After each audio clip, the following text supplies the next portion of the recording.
भूर्भुवः स्वः तत्सवितुर्वरेण्यं भर्गो देवस्य धीमहि धियो यो नः પ્રચોદયાત્।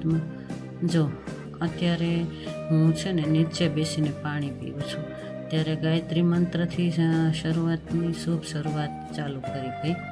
અને આ અત્યારે બદામ જો રાત્રે પલાળી અને 4-5 દાણા ખાઈ જવાના, ગરમ પાણી નીચે બેસીને પીવાનું, તો સાંધાના દુખાવા પણ દૂર થાય છે। અને સારા સારા એવા અફર્મેશન પણ બોલવા જોઈએ ભાઈ, ઉઠીને તરત ગાયત્રી મંત્ર પણ બોલવાનું। અને સારા સારા એવા અફર્મેશન એટલા મસ્ત મસ્ત હોય છે કે ના પૂછો વાત। જો અફર્મેશન એમ બોલવાના કે હું ખૂબ ખુશ છું, હું મસ્ત છું, મારું શરીર સ્વસ્થ છે, મારો પરિવાર સ્વસ્થ અને મસ્ત છે, અને મારા સંબંધ પણ મજબૂત છે। હું હંમેશા પ્રભુ પિતાને યાદ કરું છું।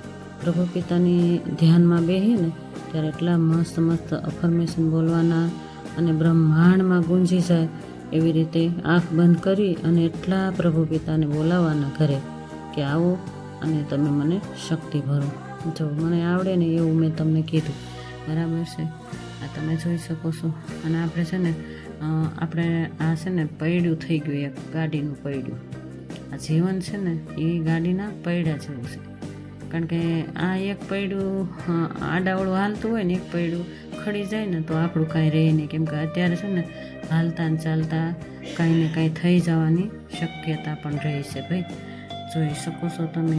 કેમ કે ઘણા નાના નાના છોકરાઓને પણ એટેક આવી જતો હોય છે, ઘણી બીમારી પણ શરીરમાં આવી જતી હોય છે, કાંઈ નક્કી ન કહેવાય। કેમ કે અત્યારે વાયરલ ઇન્ફેક્શન પણ બહુ ચાલી રહ્યું છે, શરદી ઉધરસ તાવ એના વાયરા પણ બહુ જ ચાલી રહ્યા છે। એટલે એમાં બધું જો આપણે હેલ્થનું ધ્યાન રાખવું જોઈએ, જમવામાં પણ હળવું ફૂળવું લીધા રાખવું જોઈએ, ભારે જમવું પણ ના જોઈએ।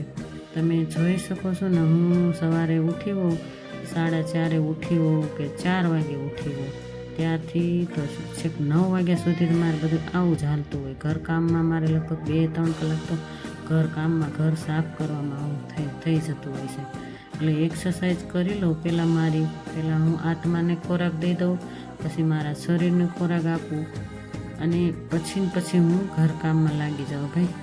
ધ્યાન રાખવું પડે બધી રીતે, કેમ કે આપણું એક ગાડી છે ને ટ્રાફિકમાં ફસાઈ ગઈ હોય ને એવું જીવન થઈ ગયું છે, કે માણસ ટ્રાફિકમાં ફસાઈને કેટલો ઘોરાયો થાય છે એ તમે જોશો ને અત્યારે કેવું બનતું હોય છે।